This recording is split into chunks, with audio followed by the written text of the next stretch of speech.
Tripoli অ্যাফেয়ার্সের আরো একটি গুরুত্বপূর্ণ পর্বে আপনাদের সবাইকে স্বাগতম। বাংলাদেশ বিষয়াবলী থেকে গুরুত্বপূর্ণ প্রশ্ন নিয়ে আলোচনায় আপনারা আছেন ট্রিপলি অ্যাফেয়ার্সের সাথে। ট্রিপলি অ্যাফেয়ার্সের এই আয়োজন যদি ভালো লেগে থাকে এবং এর থেকে যদি উপকৃত হয়ে থাকেন তাহলে চ্যানেলটিকে অবশ্যই সাবস্ক্রাইব করবেন, লাইক, কমেন্ট, শেয়ার করবেন এবং আপনার জন্য প্রয়োজনীয় ভিডিওগুলো প্লেলিস্ট থেকে অবশ্যই দেখে নিবেন। আশা করি সবাই ট্রিপলি অ্যাফেয়ার্সের সাথেই থাকবেন। ১৯৭১ সালের ৭ই মার্চ বঙ্গবন্ধু তার ঐতিহাসিক ভাষণ দেন কোথায়? সোহরাওয়ার্দী উদ্যানে বঙ্গবন্ধু তার ঐতিহাসিক ভাষণ দেন। বাংলাদেশের স্বাধীনতা দিবস কত তারিখ? ২৬ মার্চ বাংলাদেশের স্বাধীনতা দিবস। কোন দুটি দেশের স্বাধীনতার ঘোষণাপত্র রয়েছে? বাংলাদেশ ও যুক্তরাষ্ট্র এই দুটি দেশের স্বাধীনতার ঘোষণাপত্র রয়েছে। বাংলাদেশের স্বাধীনতার ঘোষণাপত্র পাঠ করেন কে? অধ্যাপক ইউসুফ আলী বাংলাদেশের স্বাধীনতার ঘোষণাপত্র পাঠ করেন। মুজিবনগর দিবস কত তারিখে পালন করা হয়? ১৭ই এপ্রিল মুজিবনগর দিবস পালন করা হয়। মুজিবনগর সরকারের অর্থমন্ত্রী কে ছিলেন? ক্যাপ্টেন এম মনসুর আলী ছিলেন মুজিবনগর সরকারের অর্থমন্ত্রী। মুজিবনগর কোথায় অবস্থিত? মেহেরপুর জেলায় মুজিবনগর অবস্থিত। মুজিবনগর সরকার গঠিত হয় কোন তারিখে? ১৯৭১ সালের ১০ এপ্রিল মুজিবনগর সরকার গঠিত হয়। বাংলাদেশে গণপ্রজাতন্ত্রের ঘোষণা হয়েছিল কত তারিখ? ১৯৭১ সালের ১০ এপ্রিল বাংলাদেশে গণপ্রজাতন্ত্রের ঘোষণা হয়েছিল। বাংলাদেশের স্বাধীনতার ঘোষণাপত্র কত তারিখে পঠিত হয়? ১৯৭১ সালের ১৭ই এপ্রিল স্বাধীনতার ঘোষণাপত্র পঠিত হয়। আনুষ্ঠানিকভাবে স্বাধীনতার ঘোষণাপত্র কবে জারি করা হয়? ১৯৭১ সালের ১০ এপ্রিল আনুষ্ঠানিকভাবে স্বাধীনতার ঘোষণাপত্র জারি করা হয়। মুজিবনগরে কোন তারিখে স্বাধীনতা ঘোষণা করা হয়? ১৯৭১ সালের ১০ এপ্রিল স্বাধীনতার ঘোষণা করা হয়। বাংলাদেশের প্রথম অস্থায়ী সরকার কোথায় গঠিত হয়েছিল? মেহেরপুরে বাংলাদেশের প্রথম অস্থায়ী সরকার গঠিত হয়েছিল। মুক্তিযুদ্ধ চলাকালীন সময়ে প্রবাসে গণপ্রজাতন্ত্রী বাংলাদেশ সরকারের অস্থায়ী সচিবালয় কোথায় ছিল? ৮ নম্বর থিয়েটার রোড, কলকাতায় গণপ্রজাতন্ত্রী বাংলাদেশ সরকারের অস্থায়ী সচিবালয় ছিল। বাংলাদেশের প্রথম অস্থায়ী প্রেসিডেন্ট কে ছিলেন? সৈয়দ নজরুল ইসলাম ছিলেন বাংলাদেশের প্রথম অস্থায়ী প্রেসিডেন্ট। বাংলাদেশের প্রথম প্রতিরক্ষা মন্ত্রী কে ছিলেন? তাজউদ্দিন আহমেদ ছিলেন বাংলাদেশের প্রথম প্রতিরক্ষা মন্ত্রী। মুক্তিযুদ্ধের প্রধান সেনাপতি কে ছিলেন? এম এ জি ওসমানী ছিলেন মুক্তিযুদ্ধের প্রধান সেনাপতি। স্বাধীন বাংলা বেতার কেন্দ্র প্রথম কোথা থেকে সম্প্রচার শুরু করে? স্বাধীন বাংলা বেতার কেন্দ্র প্রথম কালুরঘাট থেকে সম্প্রচার শুরু করে। অপারেশন জ্যাকপট কি? অপারেশন জ্যাকপট হচ্ছে একটি নৌ অভিযান। অর্থাৎ ১৯৭১ সালের ১৫ই আগস্ট বাংলাদেশ নৌ কমান্ডো বাহিনী কর্তৃক পরিচালিত একটি অভিযান হচ্ছে অপারেশন জ্যাকপট। মুক্তিযুদ্ধের সময় কোন সেক্টরে কোনো নিয়মিত সেক্টর কমান্ডার ছিল না? ১০ নম্বর সেক্টরে। কোনো নিয়মিত সেক্টর কমান্ডার ছিল না। মুক্তিযুদ্ধের সময় নৌপথ কত নম্বর সেক্টরের অধীনে ছিল? মুক্তিযুদ্ধের সময় নৌপথ ১০ নম্বর সেক্টরের অধীনে ছিল। মুক্তিযুদ্ধের সময় মুজিবনগর কোন সেক্টরের অন্তর্ভুক্ত ছিল? মুক্তিযুদ্ধের সময় মুজিবনগর ৮ নম্বর সেক্টরের অন্তর্ভুক্ত ছিল। মুক্তিযুদ্ধকালে বাংলাদেশকে কয়টি সেক্টরে ভাগ করা হয়? মুক্তিযুদ্ধকালে বাংলাদেশকে ১১টি সেক্টরে ভাগ করা হয়েছিল। মুক্তিযুদ্ধের সময় সমগ্র বাংলাদেশকে কয়টি সাব সেক্টরে বিভক্ত করা হয়েছিল? ৬৪টি সাব সেক্টরে বিভক্ত করা হয়েছিল। মুক্তিযুদ্ধের সময় ব্রিগেড আকারে মোট কয়টি ফোর্স গঠিত হয়েছিল?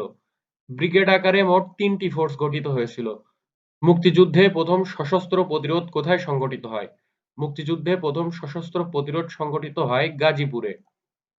বাংলাদেশের সর্বোচ্চ বীরত্বপূর্ণ খেতাব কোনটি? বীরশ্রেষ্ঠ হচ্ছে বাংলাদেশের সর্বোচ্চ বীরত্বসূচক খেতাব। বাংলাদেশের বীরত্বসূচক উপাধিগুলোর মধ্যে কোনটির অবস্থান মর্যাদার দিক থেকে দ্বিতীয়? বীর উত্তম। বীরত্বসূচক উপাধির মধ্যে মর্যাদার দিক থেকে দ্বিতীয়। স্বাধীনতা যুদ্ধে অবদানের জন্য কতজন বীর প্রতীক উপাধি লাভ করে? ৪২৬ জন বীর প্রতীক উপাধি লাভ করে, কিন্তু খুব সম্প্রতি ২ জনের খেতাব বাতিল করা হয়েছে। বাংলাদেশের মুক্তিযুদ্ধে বীর প্রতীক খেতাব লাভ করা একমাত্র বাংলাদেশী নাগরিক কোন দেশে জন্মগ্রহণ করেন? হল্যান্ডের নাগরিক। বাংলাদেশের স্বাধীনতা যুদ্ধে বীরত্বসূচক অবদানের জন্য বীর প্রতীক খেতাবপ্রাপ্ত বিদেশী নাগরিক কোন দেশে মারা যান? অস্ট্রেলিয়ায় মারা যান। বাংলাদেশের কোন নারী মুক্তিযোদ্ধা মুক্তি বেটি নামে পরিচিত? কাকন বিবি মুক্তি বেটি নামে পরিচিত। ১৯৭১ সালে পাক বাহিনীর আত্মসমর্পণ অনুষ্ঠানে বাংলাদেশের পক্ষে কে প্রতিনিধিত্ব করেন? এ কে খন্দকার বাংলাদেশের পক্ষে প্রতিনিধিত্ব করেন। বাংলাদেশের মুক্তিযুদ্ধে প্রথম শত্রুমুক্ত জেলা কোনটি? যশোর হচ্ছে বাংলাদেশের প্রথম শত্রুমুক্ত জেলা। প্রথম কত সালে বাংলা বিভক্ত হয়? ১৯০৫ সালে প্রথম বাংলা বিভক্ত হয়। কনসার্ট ফর বাংলাদেশ কে আয়োজন করেন? George Harrison concert for Bangladesh আয়োজন করেন। পয়লা আগস্ট ১৯৭১ সালে দ্য কনসার্ট ফর বাংলাদেশ অনুষ্ঠিত হয়েছিল কোথায়? কনসার্ট ফর বাংলাদেশ অনুষ্ঠিত হয়েছিল নিউ ইয়র্ক শহরে। বাংলাদেশ জাতিসংঘের কততম সদস্য? বাংলাদেশ জাতিসংঘের ১৩৬তম সদস্য। বাংলাদেশ কোন সালে প্রথম জাতিসংঘ শান্তিরক্ষা বাহিনীতে কাজ শুরু করে? ১৯৮৮ সালে বাংলাদেশ প্রথম জাতিসংঘ শান্তিরক্ষা বাহিনীতে কাজ শুরু করে। বাংলাদেশ কোন সালে জাতিসংঘের সদস্যপদ লাভ করে? বাংলাদেশ ১৯৭৪ সালে জাতিসংঘের সদস্যপদ লাভ করে। জাতিসংঘ সাধারণ পরিষদের প্রথম বাংলাদেশী সভাপতি কে? হুমায়ুন রশিদ চৌধুরী জাতিসংঘ সাধারণ পরিষদে প্রথম বাংলাদেশী সভাপতি। বাংলাদেশ কতবার স্বস্তি পরিষদের সদস্যপদ লাভ করে? বাংলাদেশ ২ বার স্বস্তি পরিষদের সদস্যপদ লাভ করে। জাতিসংঘের সর্বপ্রথম কোন রাষ্ট্রনায়ক বাংলা ভাষায় বক্তৃতা প্রদান করেন? বঙ্গবন্ধু শেখ মুজিবুর রহমান জাতিসংঘের সর্বপ্রথম বাংলা ভাষায় বক্তৃতা প্রদান করেন। বঙ্গবন্ধু জাতিসংঘের কোথায় বাংলায় ভাষণ প্রদান করেন? জাতিসংঘের সাধারণ পরিষদের অধিবেশনে বাংলায় ভাষণ প্রদান করেন। মুক্তিযুদ্ধে বাংলাদেশের বিরোধিতাকারী দেশ কোনটি? যুক্তরাষ্ট্র মুক্তিযুদ্ধে বাংলাদেশের বিরোধিতাকারী দেশ। কোন বিদেশি সাংবাদিক ১৯৭১ সালে পূর্ব পাকিস্তানে পাকিস্তানি বর্বরতার খবর সর্বপ্রথম বহির্বিশ্বে প্রকাশ করেন? Simon drink. বাংলাদেশ কমনওয়েলথের কততম সদস্য? বাংলাদেশ কমনওয়েলথের ৩৪তম সদস্য। বাংলাদেশ প্রথম কোন আন্তর্জাতিক সংস্থার সদস্যপদ লাভ করে? বাংলাদেশ প্রথম কমনওয়েলথের সদস্যপদ লাভ করে। বাংলাদেশ কমনওয়েলথের সদস্যপদ লাভ করে কত তারিখ? ১৯৭২ সালের ১৮ এপ্রিল বাংলাদেশ কমনওয়েলথের সদস্যপদ লাভ করে। কোন তারিখে বাংলাদেশ জাতিসংঘের সদস্যপদ লাভ করে? ১৯৭৪ সালের ১৭ সেপ্টেম্বর বাংলাদেশ জাতিসংঘের সদস্যপদ লাভ করে। বাংলাদেশ কত সালে ইসলামী সম্মেলন সংস্থা বা ওআইসির সদস্যপদ লাভ করে? ১৯৭৪ সালে বাংলাদেশ ওআইসির সদস্যপদ লাভ করে। বাংলাদেশ কবে আইসিসির সহযোগী সদস্যপদ বা অ্যাসোসিয়েট মেম্বারশিপ লাভ করে? ১৯৭৭ সালে বাংলাদেশ ওআইসির অ্যাসোসিয়েট মেম্বারশিপ লাভ করে। কোন আরব দেশ সর্বপ্রথম বাংলাদেশকে স্বীকৃতি প্রদান করে? ইরাক আরব দেশ হিসাবে সর্বপ্রথম বাংলাদেশকে স্বীকৃতি প্রদান করে। বাংলাদেশকে স্বীকৃতি প্রদানকারী প্রথম সমাজতান্ত্রিক দেশ কোনটি? পূর্ব জার্মানি হচ্ছে বাংলাদেশকে স্বীকৃতি প্রদানকারী প্রথম সমাজতান্ত্রিক দেশ। বাংলাদেশে কোন দেশের দূতাবাস নেই? বাংলাদেশে তাইওয়ানের দূতাবাস নেই। বাংলাদেশের সাথে বাণিজ্যিক সম্পর্ক আছে কিন্তু কূটনৈতিক সম্পর্ক নেই কোন দেশের? তাইওয়ানের। রবি শস্য বলতে কি বোঝায়? রবি শস্য বলতে শীতকালীন শস্যকে বোঝায়। কৃষিতে রবি মৌসুম কোনটি? কার্তিক মাস থেকে ফাল্গুন মাস হচ্ছে রবি মৌসুম। জুম বলতে কি বোঝায়? জুম হলো এক ধরনের চাষাবাদ। জুম চাষের বিকল্প পদ্ধতি কোনটি? জুম চাষের বিকল্প পদ্ধতি হচ্ছে সল্ট। ইউনেস্কো কর্তৃক মেমোরি অব দ্য ওয়ার্ল্ড হিসাবে স্বীকৃতি পেয়েছে কোনটি? মেমোরি অব দ্য ওয়ার্ল্ড হিসাবে ইউনেস্কো স্বীকৃতি দিয়েছে বঙ্গবন্ধুর ৭ই মার্চের ভাষণকে। বাংলাদেশের প্রধান অর্থকরী ফসল কোনটি? পাট, চা, তামাক এগুলো হচ্ছে বাংলাদেশের প্রধান অর্থকরী ফসল। পাটের জীবন রহস্য কে উন্মোচন করেন? মাকসুদুল আলম পাটের জীবন রহস্য প্রথম উন্মোচন করেন। কোন জেলা তুলা চাষের জন্য বেশি উপযোগী? যশোর জেলা তুলা চাষের জন্য বেশি উপযোগী। বাংলাদেশ অর্গানিক চা উৎপাদন শুরু করেছে কোন জেলায়? পঞ্চগড়ে। বাংলাদেশে সবচেয়ে বেশি চা বাগান আছে কোন জেলায়? মৌলভীবাজার জেলায় সবচেয়ে বেশি চা বাগান আছে। মূল্য পরিমাপে বাংলাদেশের কোন কৃষি পণ্য সবচেয়ে বেশি উৎপাদিত হয়? ধান সবচেয়ে বেশি উৎপাদিত হয়। উত্তরাঞ্চলে মঙ্গার ধান বলে পরিচিত কোনটি? ব্রি-33 ধানটি উত্তরাঞ্চলে মঙ্গার ধান বলে পরিচিত। দেশের কোন জেলায় সবচেয়ে বেশি চাল কল রয়েছে?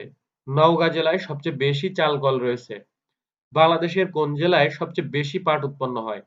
বাংলাদেশের ফরিদপুর জেলায় সবচেয়ে বেশি পাট উৎপন্ন হয়। বাংলাদেশে প্রথম চায়ের চাষ আরম্ভ হয় কোথায়? সিলেটের মালনীছড়ায় প্রথম চায়ের চাষ আরম্ভ হয়। ইরাটম কি?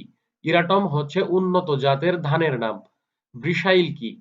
ব্রিসাইল হচ্ছে একটি উন্নত মানের ধানের নাম। টাকার হিসাবে বাংলাদেশে সবচেয়ে বেশি রপ্তানি করে কোন দেশ? মার্কিন যুক্তরাষ্ট্র। বাংলাদেশের উৎপাদিত রাসায়নিক সারের কাঁচামাল কোনটি? প্রাকৃতিক গ্যাস হচ্ছে বাংলাদেশের উৎপাদিত রাসায়নিক সারের কাঁচামাল। মাটির উর্বরতা বৃদ্ধিতে সাহায্য করে বায়ুর কোন উপাদান? নাইট্রোজেন। নাইট্রোজেন গ্যাস থেকে কোন সার প্রস্তুত করা হয়? ইউরিয়া সার প্রস্তুত করা হয়। ইউরিয়া সারের প্রধান কাজ কি? গাছকে সবুজ এবং সতেজ করা হচ্ছে ইউরিয়া সারের প্রধান কাজ। প্রাকৃতিক ও রাসায়নিক গঠনের উপর ভিত্তি করে বাংলাদেশের মাটিকে কয়তো ভাগে ভাগ করা যায়? 5 ভাগে ভাগ করা যায়। কোন মাটির পানি ধারণ ক্ষমতা সবচেয়ে বেশি? এঁটেল মাটির পানি ধারণ ক্ষমতা সবচেয়ে বেশি। ফসল উৎপাদনের জন্য কোন ধরনের মাটি সবথেকে উত্তম? ফসল উৎপাদনের জন্য দোআঁশ মাটি সবথেকে উত্তম। ফসল উৎপাদনের জন্য দোআঁশ মাটি সবথেকে উত্তম। সিলেটের পাহাড়ি অঞ্চলে আনারস চাষের ফলে মাটির অবস্থা কেমন হয়? মাটির উর্বরতা বৃদ্ধি পায়। বাংলাদেশের ইক্ষু গবেষণা ইনস্টিটিউট কোথায় অবস্থিত? ঈশ্বরদীতে অবস্থিত। বিএডিসি এর কাজ কি? বিএডিসি এর কাজ হলো কৃষি উন্নয়ন করা। তিতাস গ্যাস ক্ষেত্রটি কোথায় অবস্থিত? তিতাস গ্যাস ক্ষেত্র ব্রাহ্মণবাড়িয়ায় অবস্থিত। বাংলাদেশের প্রধান খনিজ সম্পদ কোনটি? বাংলাদেশের প্রধান খনিজ সম্পদ হচ্ছে প্রাকৃতিক গ্যাস। বাখরাবাদ গ্যাস ক্ষেত্রটি কোথায় অবস্থিত? বাখরাবাদ গ্যাস ক্ষেত্রটি কুমিল্লায় অবস্থিত। বাংলাদেশে সর্বপ্রথম প্রাকৃতিক গ্যাস ক্ষেত্রটি আবিষ্কৃত হয়েছিল কোন স্থানে? বাংলাদেশে সর্বপ্রথম প্রাকৃতিক গ্যাস ক্ষেত্র আবিষ্কৃত হয়েছিল হরিপুরে। জয়পুরহাটের জামালগঞ্জে কোন খনিজটি পাওয়া যায়? কয়লা পাওয়া যায়। বাংলাদেশের সবচেয়ে বড় গ্যাস ক্ষেত্র কোনটি? বাংলাদেশের সবচেয়ে বড় গ্যাস ক্ষেত্র হলো তিতাস গ্যাস ক্ষেত্র। বাংলাদেশের প্রথম গ্যাস উত্তোলন শুরু হয় কত সালে? 1957 সালে বাংলাদেশে প্রথম গ্যাস উত্তোলন শুরু হয়। বাংলাদেশের সমুদ্র অঞ্চলে আবিষ্কৃত প্রথম গ্যাস ক্ষেত্র কোনটি? সমুদ্র অঞ্চলে আবিষ্কৃত প্রথম গ্যাস ক্ষেত্র হচ্ছে সাঙ্গু ভ্যালি। দেশের কোন গ্যাস ক্ষেত্রে প্রথম অগ্নিকাণ্ড হয়? মাগুরছড়া গ্যাস ক্ষেত্রে প্রথম অগ্নিকাণ্ড হয়। বাংলাদেশের প্রাকৃতিক গ্যাস বেশি ব্যবহৃত হয় কোন খাতে? বিদ্যুৎ উৎপাদন খাতে বাংলাদেশে প্রাকৃতিক গ্যাস বেশি ব্যবহৃত হয়। দিনাজপুর জেলার হাকিমপুরে বাংলাদেশের প্রথম লোহার খনি আবিষ্কৃত হয় কত সালে? 2019 সালে। হরিপুর তেল ক্ষেত্র আবিষ্কৃত হয় কত সালে? 1986 সালে হরিপুর তেল ক্ষেত্র আবিষ্কৃত হয়। দিনাজপুরের বড়পুকুরিয়ায় কোন খনির সন্ধান পাওয়া গেছে? কয়লার খনির সন্ধান পাওয়া গেছে। বাংলাদেশে উন্নত মানের কয়লার সন্ধান পাওয়া গেছে কোথায়? জামালগঞ্জে। বাংলাদেশে চীনামাটির সন্ধান পাওয়া গেছে কোথায়? বিজয়পুরে। বাংলাদেশের কোথায় তেজস্ক্রিয় বালু পাওয়া যায়? কক্সবাজার সমুদ্র সৈকতে তেজস্ক্রিয় বালু পাওয়া যায়। বাংলাদেশের কোন অঞ্চলের খনিতে হীরক ও স্বর্ণের সন্ধান পাওয়ার সম্ভাবনা রয়েছে? বড়পুকুরিয়া অঞ্চলের খনিতে হীরক ও স্বর্ণের সন্ধান পাওয়ার সম্ভাবনা রয়েছে। ইউনেস্কো কর্তৃক সুন্দরবনকে বিশ্ব প্রাকৃতিক ঐতিহ্য ঘোষণা করা হয় কত সালে? 1997 সালের 6 ডিসেম্বর ইউনেস্কো সুন্দরবনকে বিশ্ব প্রাকৃতিক ঐতিহ্য হিসাবে ঘোষণা করে। পৃথিবীর একক বৃহত্তম ম্যানগ্রোভ বন কোনটি? সুন্দরবন হচ্ছে পৃথিবীর একক বৃহত্তম ম্যানগ্রোভ বন। বাংলাদেশে বনাঞ্চলের পরিমাণ মোট ভূমির কত শতাংশ? 17%। বাংলাদেশের কোন বনাঞ্চলকে চিরহরিৎ বন বলা হয়? পার্বত্য বনাঞ্চলকে চিরহরিৎ বন বলা হয়। বাংলাদেশের কোন বনভূমি শালবৃক্ষের জন্য বিখ্যাত? ভাওয়াল ও মধুপুরের বনভূমি শালবৃক্ষের জন্য বিখ্যাত। বাংলাদেশের অন্তর্গত সুন্দরবনের আয়তন কত? বাংলাদেশের অন্তর্গত সুন্দরবনের আয়তন 2400 বর্গ মাইল। অসংখ্য দ্বীপ নিয়ে গঠিত বনাঞ্চল কোনটি? সুন্দরবন হচ্ছে অসংখ্য দ্বীপ নিয়ে গঠিত বনাঞ্চল। বাংলাদেশের কেন্দ্রীয় গো প্রজনন খামার কোথায় অবস্থিত? সাভারে অবস্থিত। বাংলাদেশের কোন অঞ্চলে গোচারণের জন্য বাথান আছে? পাবনা সিরাজগঞ্জ অঞ্চলে গোচারণের জন্য বাথান আছে। পাবনা সিরাজগঞ্জ অঞ্চলে গোচারণের জন্য বাথান আছে। বাংলাদেশের প্রধানমন্ত্রী হতে হলে ন্যূনতম বয়স কত হওয়া দরকার? বাংলাদেশের প্রধানমন্ত্রী হতে হলে ন্যূনতম বয়স 25 বছর হওয়া দরকার। প্রধানমন্ত্রী নিয়োগের বাইরে রাষ্ট্রপতি প্রধানমন্ত্রীর পরামর্শ ব্যতীত কোন কাজ এককভাবে করতে পারেন? প্রধান বিচারপতি নিয়োগের কাজটি রাষ্ট্রপতি প্রধানমন্ত্রীর পরামর্শ ব্যতীতই করতে পারেন। বাংলাদেশের জাতীয় সংসদের স্পিকার পদে প্রার্থী হওয়ার জন্য প্রার্থীর বয়স ন্যূনতম কত হওয়া দরকার? 25 বছর হওয়া দরকার। কার কর্তৃত্বের উপর আদালতের কোনো এখতিয়ার নেই? রাষ্ট্রপতির কর্তৃত্বের উপর আদালতের কোনো এখতিয়ার নেই। বাংলাদেশ সরকারের প্রধান আইনজীবীকে কি বলা হয়? বাংলাদেশ সরকারের প্রধান আইনজীবীকে বলা হয় অ্যাটর্নি জেনারেল। রাষ্ট্রপতির সুপারিশ ব্যতীত কোন বিলটি সংসদে উত্থাপন করা যায় না? অর্থ বিল। বাংলাদেশের কোন ব্যক্তি বা প্রতিষ্ঠান আইন প্রণয়ন করে থাকে? জাতীয় সংসদ আইন প্রণয়ন করে থাকে। কোন সংসদ সদস্য স্পিকারের অনুমতি ছাড়া কতদিন সংসদের বাইরে থাকতে পারবে? 90 দিন। জাতীয় সংসদের অধিবেশনের আহ্বান করেন কে? রাষ্ট্রপতি জাতীয় সংসদ অধিবেশনের আহ্বান করেন। বাংলাদেশ জাতীয় সংসদের কোরাম হয় কতজন সদস্যের উপস্থিতিতে? 60 জন সদস্যের উপস্থিতিতে জাতীয় সংসদে কোরাম গঠিত হয়। সংবিধানের কত অনুচ্ছেদে ন্যায়পাল নিয়োগের বিধান আছে? ৭৭ নম্বর অনুচ্ছেদে ন্যায়পাল নিয়োগের বিধান আছে। সংসদের বিশেষ অধিকার কমিটি কোন ধরনের কমিটি? সাংবিধানিক স্থায়ী কমিটি। কার সম্মতি ছাড়া কোনো বিল পাস করা যাবে না? রাষ্ট্রপতির সম্মতি ছাড়া কোনো বিল পাস করা যাবে না। বাংলাদেশের জাতীয় সংসদে উত্থাপিত সরকারি বিল বলতে কি বোঝায়? কেবলমাত্র মন্ত্রীদের দ্বারা উত্থাপিত বিলকে বোঝায়। বাংলাদেশের সংবিধানের ব্যাখ্যাকারক কে? সুপ্রিম কোর্ট হচ্ছে বাংলাদেশ সংবিধানের ব্যাখ্যাকারক। সংবিধানের কোন অনুচ্ছেদে রিট আবেদন করা যায়? ১০২ নম্বর অনুচ্ছেদে রিট আবেদন করা যায়। বাংলাদেশ সুপ্রিম কোর্টের প্রধান বিচারপতিকে নিয়োগদান করেন কে? রাষ্ট্রপতি বাংলাদেশ সুপ্রিম কোর্টের প্রধান বিচারপতিকে নিয়োগদান করে থাকেন। সুপ্রিম কোর্টের বিচারপতির সর্বোচ্চ বয়স কত? ৬৭ বছর। কোর্ট অফ রেকর্ড বলা হয় কোন আদালতকে? সুপ্রিম কোর্টকে কোর্ট অফ রেকর্ড বলা হয়। কোন পদটি সাংবিধানিক পদ নয়? জাতীয় মানবাধিকার কমিশনের চেয়ারম্যান পদটি সাংবিধানিক পদ নয়। সংবিধানের কত নম্বর অনুচ্ছেদে নির্বাচন কমিশন গঠনের কথা বলা হয়েছে? সংবিধানের ১১৮ নম্বর অনুচ্ছেদে নির্বাচন কমিশন গঠনের কথা বলা হয়েছে। প্রধান নির্বাচন কমিশনারের মেয়াদকাল কত? প্রধান নির্বাচন কমিশনারের মেয়াদকাল ৫ বছর। সংবিধানের কোন অনুচ্ছেদে ভোটার তালিকার বিধান বর্ণিত আছে? সংবিধানের ১২১ নম্বর অনুচ্ছেদে ভোটার তালিকার বিধান বর্ণিত আছে। কোনো কারণে সংসদ ভেঙে গেলে পরবর্তী কতদিনের মধ্যে বাংলাদেশের সংসদ নির্বাচন অনুষ্ঠিত হতে হবে? ৯০ দিনের মধ্যে। বাংলাদেশের মহা হিসাব নিয়ন্ত্রক ও নিরীক্ষক পদে নিয়োগ দেন কে? রাষ্ট্রপতি। বাংলাদেশ সরকারি কর্ম কমিশন সংবিধানের কত নম্বর অনুচ্ছেদ অনুযায়ী গঠিত? বাংলাদেশ সরকারি কর্ম কমিশন সংবিধানের ১৩৭ নম্বর অনুচ্ছেদ অনুযায়ী গঠিত। বাংলাদেশের পাবলিক সার্ভিস কমিশনের চেয়ারম্যান ও সদস্যদের মনোনীত করেন কে? রাষ্ট্রপতি। সংবিধানের কোন অনুচ্ছেদে সংবিধান সংশোধনের কথা বলা আছে? ১৪২ নম্বর অনুচ্ছেদে। গণপ্রজাতন্ত্রী বাংলাদেশের সংবিধান সংশোধনের জন্য সংখ্যাগরিষ্ঠতা প্রয়োজন কত? ২/৩ সংখ্যাগরিষ্ঠতা প্রয়োজন। জরুরি অবস্থা ঘোষণার পূর্বে উক্ত ঘোষণার বৈধতার জন্য কার প্রতিস্বাক্ষরের প্রয়োজন? প্রধানমন্ত্রীর প্রতিস্বাক্ষরের প্রয়োজন। বাংলাদেশের রাষ্ট্রধর্ম ইসলাম কোন সংশোধনীর মাধ্যমে প্রবর্তন করা হয়? ৮ম সংশোধনীর মাধ্যমে। বাংলাদেশে কবে প্রথম সংসদীয় গণতন্ত্র প্রবর্তন করা হয়? ১৯৭২ সালে বাংলাদেশে প্রথম সংসদীয় গণতন্ত্র প্রবর্তন করা হয়। বাংলাদেশ সংবিধানের কোন সংশোধনীর দ্বারা তত্ত্বাবধায়ক সরকার ব্যবস্থা গৃহীত হয়? ত্রয়োদশ সংশোধনীর মাধ্যমে তত্ত্বাবধায়ক সরকার ব্যবস্থা গৃহীত হয়। বাংলাদেশের প্রধানমন্ত্রীকে শপথ বাক্য পাঠ করান কে? বাংলাদেশের প্রধানমন্ত্রীকে শপথ বাক্য পাঠ করান রাষ্ট্রপতি। বাংলাদেশের কোন উপজাতি সংখ্যাগরিষ্ঠ? চাকমা উপজাতি বাংলাদেশের সংখ্যাগরিষ্ঠ। এ পর্যন্ত বাংলাদেশ সংবিধান কতবার সংশোধন করা হয়েছে? এ পর্যন্ত বাংলাদেশ সংবিধান ১৭ বার সংশোধন করা হয়েছে।